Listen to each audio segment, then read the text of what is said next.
नमस्कार। हर बच्चा चाहता है कि वह अपने माता पिता के मूल्यों पर चले, परंतु इसके लिए यह आवश्यक है कि माता पिता ने जो उसे मूल्य सिखाए हैं, वह उनको बच्चा उनको मान दे सके। और इससे भी ज़्यादा आवश्यक है कि जब वह यह देखता है कि उस मूल्य पर उसके माता पिता चल रहे हैं कि नहीं। परंतु भरत जब अपनी माता कैकेयी के कर्म को देखते हैं, तो उन्हें बहुत लज्जा होती है और उन्हें बहुत रोष होता है, बहुत क्रोध होता है। इतना क्रोध होता है कि उनके मन में यह विचार भी आया हुआ है कि वह यदि उन्हें धर्म की शिक्षा नहीं दी गई होती, तो वो पता नहीं हो सकता था कि मातृवध रूपी लोक निंदित कार्य भी उनसे हो जाता। जो माता का वध करना कितना गलत और कितना लोक निंदित कार्य है। परंतु यदि धर्म की शिक्षा, भरत जी कहते हैं, यदि धर्म की शिक्षा उन्हें नहीं मिली होती और उनके पिता दशरथ जैसे धर्मात्मा ना होते और उनका कुल रघुवंशियों जैसा धर्म करने वाला कुल नहीं होता, अर्थात उनके चारों तरफ एक धर्म का बंधन नहीं होता, तो हो सकता था कि उनसे मात्र वध रूपी लोक निंदित कार्य हो जाता। और यहाँ भरत कहते हैं कि वह अपना रोष प्रकट कर रहे हैं अपनी माता के लिए, और कुछ शिकायत उन्हें अपने पिता के कर्मों से भी है। उनके पिता ने जो वनवास की आज्ञा, वनवास जाने का जो भी ये हुआ था, उससे भरत जी बिल्कुल भी यह मानने को तैयार नहीं है कि दशरथ जी का ये कोई धर्म है। वह इसे धर्म नहीं मानते, बल्कि उनका यह सोचना है कि यदि किसी राजा की आसक्ति किसी स्त्री के लिए इतनी बढ़ जाए कि उसे धर्म अधर्म विचार मान मर्यादा किसी की परवाह न हो, केवल उस स्त्री की इच्छा रखने के लिए वह इतना अपने पुत्र को ही वनवास दे दे, और जिससे कि प्रजागण सभी दुखी हों,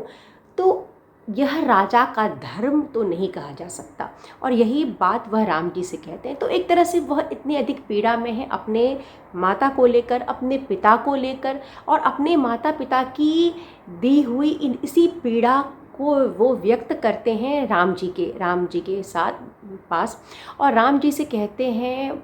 कि जो मेरे माता पिता ने किया, जो कर्म हो चुका है वह अब हो चुका है। और यह सब एक संयोग कह लीजिए कि मैं एक तरह से, जब राम जी उन्हें संयोग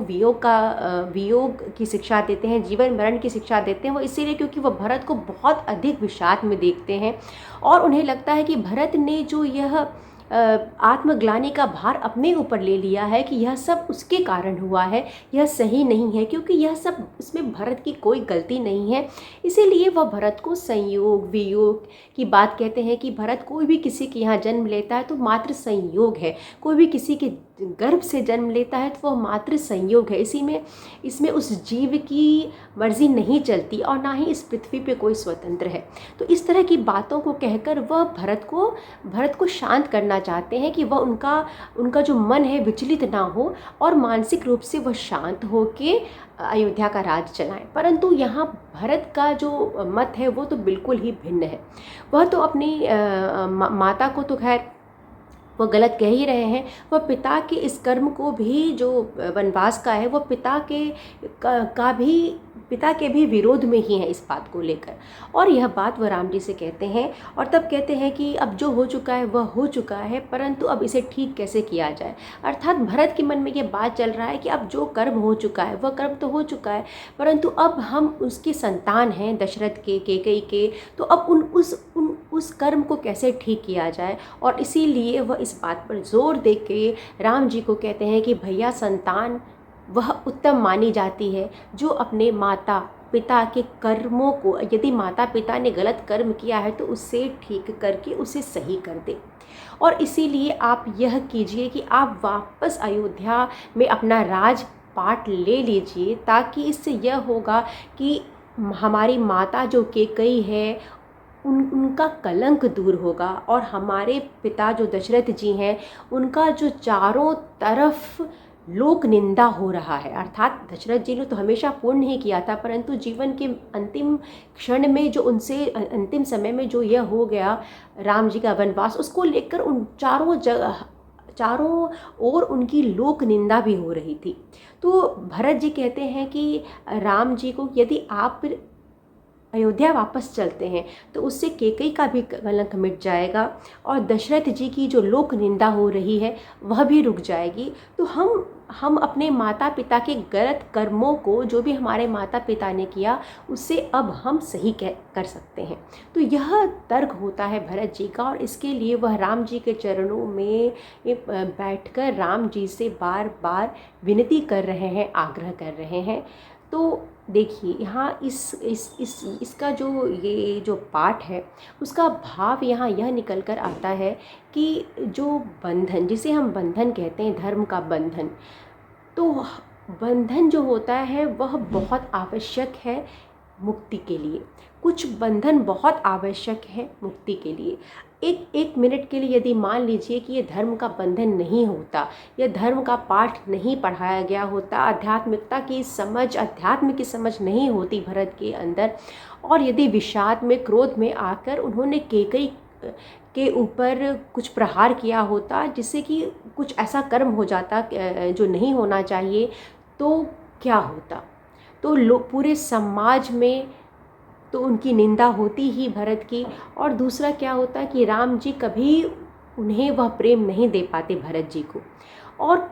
पूरा समाज में एक गलत उदाहरण प्रस्तुत होता, और कई लोग इसका गलत फ़ायदा उठाते, वो अपने माता पिता के साथ कुछ भी करते यह कहकर कि उन्होंने गलत किया है। तो हमारे हर कर्म का प्रभाव पूरे समाज पर पड़ता है। तो हम जब भी कोई कर्म करते हैं तो वह हमें दूरदर्शी होकर यह अवश्य सोच लेना चाहिए कि इसका क्या प्रभाव पड़ेगा, आज नहीं तो कल पूरे समाज पर इसका क्या प्रभाव पड़ेगा। तो इस पाठ की खूबसूरती है कि हर व्यक्ति को, हर बालक को, सभी को अध्यात्म से जोड़ना चाहिए, धर्म की शिक्षा देना चाहिए, ताकि जब वो ऐसी परिस्थिति में आए जब व्यक्ति की वृत्तियाँ उस पर, क्रोध, अहंकार, ये सब बहुत अधिक हावी हो जाए, तो उस समय धर्म उसके आड़े आ जाए, धर्म उसे शांत करे, और धर्म उसे सोचने, सही सोच विकसित करे, और वह व्यक्ति फिर जब धर्म के बंधन में रहेगा तो वह अपने आप गलत कार्य करने से बच जाएगा, पाप करने से बच जाएगा, जिससे केवल उस व्यक्ति का ही उत्थान नहीं होगा बल्कि पूरे समाज को एक सही दिशा मिलेगी। तो धर्म का बंधन, धर्म का पाठ, यह बहुत ज़रूरी है। यह इस जो पाठ है उसका भाव है। मुझे सुनने के लिए बहुत धन्यवाद।